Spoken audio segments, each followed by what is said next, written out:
Hello, I'm Victoria. Welcome to my channel. So if you have not seen my videos from last year, I am participating in a competition called Battle of the Booktubers. This is a competition created by Danny from Danny Dabbles. It is so much fun, and it is a competition to see which booktuber is the best at recommending books. And for this championship round, things are a little bit different from last year. I had to pick two genres that I want to read, and I chose fantasy and sci-fi. So I'll be receiving 2 recommendations per genre from each of my competitors, and I'll read the top one of each genre unless I've already read it or there's something that I had an issue with about it, you know? And then at the end of all of this, the competitor who the books that they recommended to others were rated the highest, they will be the new champion. So today I'm going to be reading the books that were recommended to me by Booktuber 4. It's all anonymous. And the 2 fantasy books that they recommended are Dungeon Crawler Carl by Matt Dinneman and Aching God by Mike Schell. And then the 2 sci-fi books that they recommended are How Rory Thorne Destroyed the Multiverse by Kay Eason and Empire of Silence by Christopher Ruccio. So as for these recommendations, Dungeon Crawler Carl, I had heard of. Obviously, it's like a huge deal right now, like everyone's heard of it, but even like slightly before I feel like it became hugely popular, like I got into lit RPG like just before I feel like Dungeon Crawler Carl like blew up everywhere. I had just discovered it and was trying it out for a few months. I have a video of like my intro into lit RPG and stuff. So I feel like that was kind of like perfect timing for this competitor to recommend this to me, because even though I had like tried out quite a few of the really often recommended lit RPGs, I hadn't gotten around to trying Dungeon Crawler Carl. I was a little bit intimidated by it. I wasn't sure if it was going to be my type of story. I think it was me going based off of the cover. It just felt like it was gonna lean more macho or something. I don't know if that's like the right way to describe it, but I was a little bit nervous, but I still figured I would get around to it eventually, you know? So that worked out really well, and I think that was a good choice. And then for the second book, Aching God, I have never heard of this book. I know I looked up what it was about when I got the recommendations just out of curiosity, but I don't remember at this point, and so it would have been a completely new thing for me, which would have been fine, but since I'm happy with my first choice, I'm gonna be going with that. And then for sci-fi, at the time I had not heard of either of these, and then it's actually really funny because now that I'm doing this late intro, just like a week or 2 ago, one of my coworkers introduced me to this book that they checked out from the library, like showing it to me that they were reading it, and it was Empire of Silence. So I guess it must be fairly popular if I'm getting a recommendation in one place and then someone else is reading it in another, and I think now I'm gonna have to check in with them and figure out if it's actually going good or not. So yeah, I'm gonna be going with the first choice for this as well. And we'll actually just jump straight into things, and I'll be reading Dungeon Crawler Carl first, so I'll check in with you guys in a little while. Oh, I almost forgot to guess who I think Booktuber 4 is, and by process of elimination, this should be Rainy. However, Dungeon Crawler Carl does not sound like a Rainy recommendation, so I think I messed up on that, not paying enough attention. I actually think that this is Leandra, and that would make Booktuber, I think, 1 Rainy. However, I already made like all my guesses and stuff, and then also, so like, you know, we showed each other our videos, like we got to see them early and stuff, and after Rainy saw my Booktuber 1 video, she actually made a comment about how it was interesting that both of those recommendations had like strong romance elements into them. I distinctly remember when she said that, I like was looking at my phone on Discord. I was like squinting at it, like romance. And I was like, Rainy's like the queen of like romantasy and stuff in my mind. So I was like, did I mess that up? And then once I got to this video, I was like, oh yeah, I think I messed that up. So I don't know what's wrong with my cat right now. Do you hear this? So, okay. He is in and appeased. So officially, I guess my guess at who Booktuber 4 is that this is Rainy, but unofficially I'm going back on my word, and so I'm saying that this is Leandra. Now we can get back to the video. I am now a third of the way into Dungeon Crawler Carl, and I'm having a really good time with it.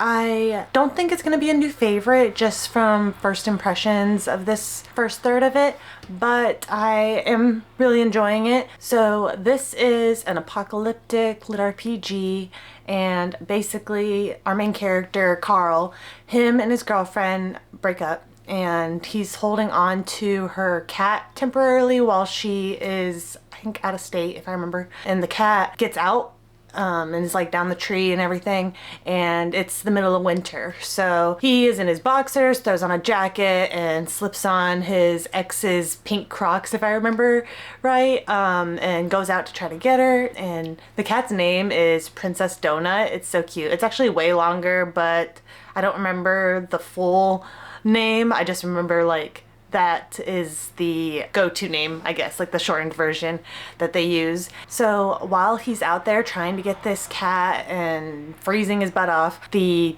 like classic apocalypse happens, but this is done like even more intensely, I feel like, than I've typically seen in other apocalyptic lit RPGs. Basically everything like not natural flattens, or actually no, doesn't flatten, gets sucked down into the earth. So like anyone in vehicles or buildings or like under any kind of covering dies, like because it's just like the momentum. It was pretty intense. I'm gonna try not to go into too spoiler things for later on, but this is just like the intro, like the apocalypse is starting thing, so I feel like it's kind of hard to not go into that stuff.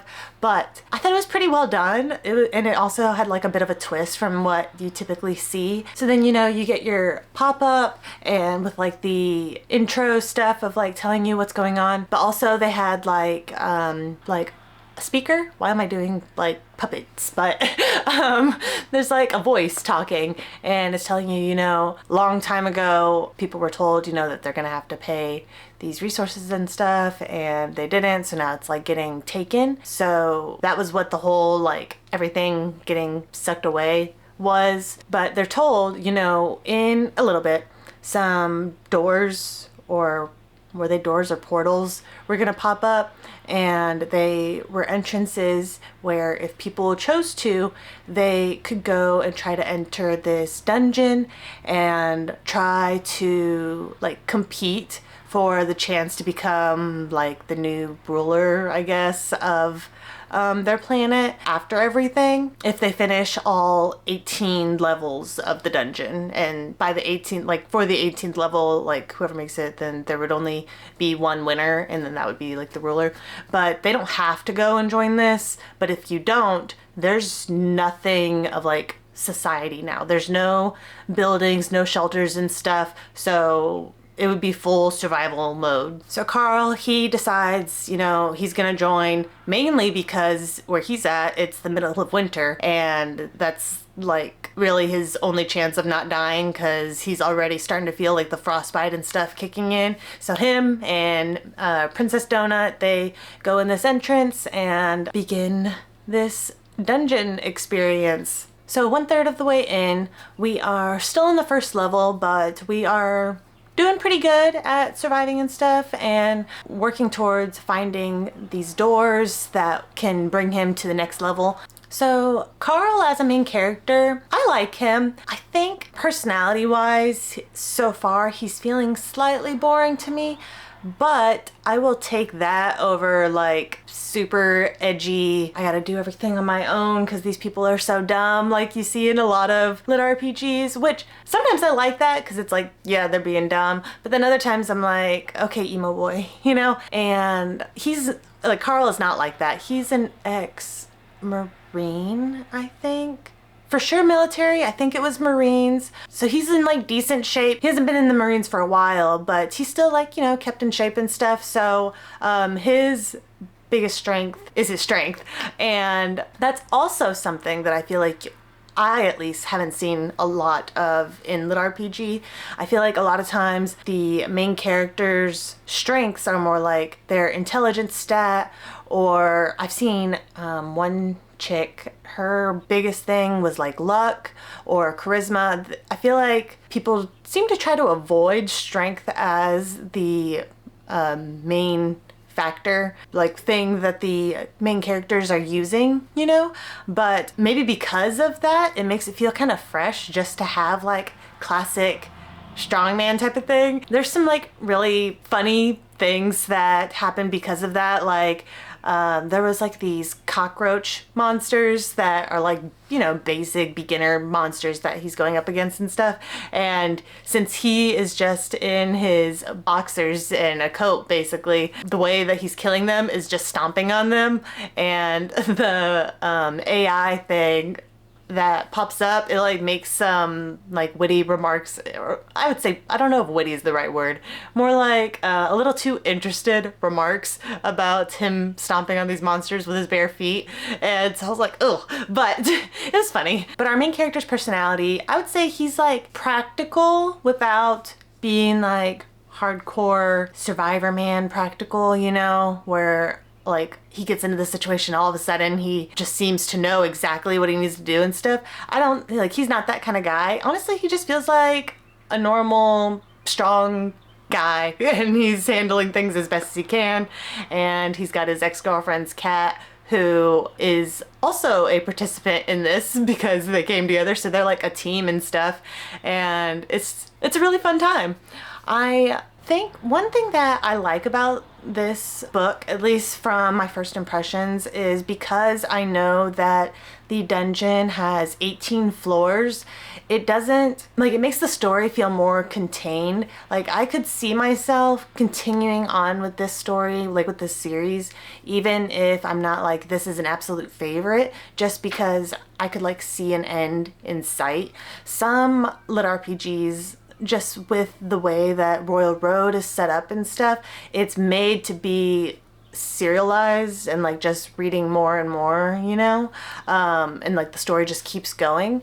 And that's great for fans, you know, like if you want more, then you're gonna get more. But at the same time, sometimes it just leaves me feeling a little lost and unsatisfied. Like you never get that closure, I guess, if it always feels like, okay, I'm caught up, but the story's still ongoing, like, you know. And I haven't looked into if Dungeon Crawler Carl is ongoing right now or not, but just the basic setup of the story, like, it doesn't make it feel as intimidating, and I see a possibility of closure. So I really like that aspect of it. I think that was a smart setup. And there was some twists in the bit that I've read that I think show that the story has the potential for like some really strong and emotional world building, but I don't know how far into it the author will go. Like, I don't know if it's just gonna touch on things, but like mostly stick with like humor, or if it's gonna get more serious as things go on. I could see that going either way, and I think either could be good. Yeah, I'm excited to keep reading, and I will check in with you. Can't talk. I will check in with you guys in a little while. Rather than stopping at the 2/3 mark of Dungeon Crawler Carl, I just finished the book, and I also finished book 2 before filming this. So I liked it a lot. I thought it was so much fun. Obviously, you know, it's very campy. It makes a lot of silly jokes. It has some things that are just, they feel like they're just thrown in to be ridiculous, but it just feels like that's what it's for. If that's the kind of read you want, then you pick it up and it just really hits it, you know? I thought the pacing was really good. I never like got to a point where I felt like things were dragging out. I like our main character still. There are times where we get to see aspects of his like childhood, or like relationships with his parents and stuff, or memories of him and his ex-girlfriend, and we don't get a ton of those, but I thought that the way the author handled just throwing like those little snippets in was done good. I really like every time I get to see a little bit more of his life from before. I know everybody that is like big Dungeon Crawler Carl fans, they really love Princess Donut, and I like her. I don't know if I like her as much as they seem to, because like every time like I've seen people bring up Dungeon Crawler Carl on like Reddit or something as a recommendation, Princess Donut, like, you know, always gets mentioned and everything. And yeah, I don't know. I like her, but I'm not like hardcore fangirling over her. I think for rating, I am going to give this 4.25 stars. Really enjoying it. It's not a new favorite, but I will recommend it to others. I would say if you're trying to get into lit RPG, this is a good one if you like kind of very actiony progression and stuff like that, but you're okay with like the silliness aspect. You really have to be okay with that. Because there's like, with other lit RPGs, you know, there's always going to be like something that you're just going to have to figure out if it's your thing or not. Sometimes it's like the really emo boy, or I haven't read any yet of this, but I know that sometimes there's like harem stories in it and everything. It's just finding your thing. So you have to figure out if Matt Dinniman's sense of humor is yours, but I really like it. I also enjoy the parts that we see of him interacting with people outside of the dungeon, like when he goes to like the interviews and like talk shows and stuff that he does. I like getting to see how like certain ones are like very not caring about the contestants. They really just view it as like entertainment and want to see people get hurt and stuff. And then other ones have been through these type of things and are more sympathetic and like try to offer guidance and stuff. It's cool getting to get like these snippets of how the outside world, I guess, views things. I think it like leads up to like maybe down the line, if he gets out of the dungeon and stuff, like getting to start having an idea of what the bigger world, I guess, is going to be like. So yeah, I had a really fun time with it. I'm already done with the second book. I would be done, like I would have gone on to the third, but since I'm wanting to like pace my lit RPG stories together, at least starting out, to get an idea of like which ones I want to continue and stuff. So I made myself like pause.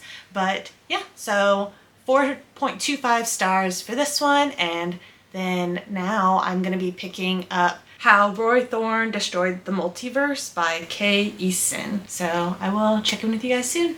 Okay, so I'm now a third-ish of the way into How Roy Thorne Destroyed the Universe, or the Multiverse. And when I got my recs for Battle of the Booktubers, I know I looked into all of them, like read what they were all about and stuff. But I guess this is just one of those cases of bad memory, because I was kind of going into it blind and ready for whatever it was, and I was so shocked. First of all, I did not know that it was like going for, I don't know yet if it's fully like retelling, but inspired by like Sleeping Beauty setup, at least at the beginning. I did not expect that, and so that was really nice. But more than just a retelling, this maintains like fairy tale vibes, like in the writing style. A large part of that, I think, has to do with the narrator. I'm listening to the audiobook, so there's the narrator of the audiobook who is great, but that's not what I mean. I mean like the voice of the writing, you know, and like how they're speaking to the reader. It has like the perfect fairy tale vibes. I felt like I was listening to a sci-fi version of a Gail Carson Levine book, and it's been a really great experience so far. I'm hoping that it stays this good as we continue. I did not expect to be reading a sci-fi fairy tale, at least from my initial impressions during this competition, and I'm ecstatic. So to give you the gist of it, Rory Thorne is a princess. She's the first princess born into her family in like 200 years. And so being the first after so long, her royal family is having to like dredge up these old customs of what you do when you have a daughter. And it is that you invite the 13 fairies to come and bestow blessings and stuff. And of course, in their history, like the first one, like from 200 years ago, the 13th fairy gave a curse rather than a blessing. And so the king is like, no, we shouldn't invite her. And she gets invited anyways. and she gives her the curse of seeing through lies and seeing like true intentions and things like that. She's not evil. It's just basically the 13th fairy is just very practical, I guess you could say. The others, it's like, you know, woo people with your heart playing and things like that.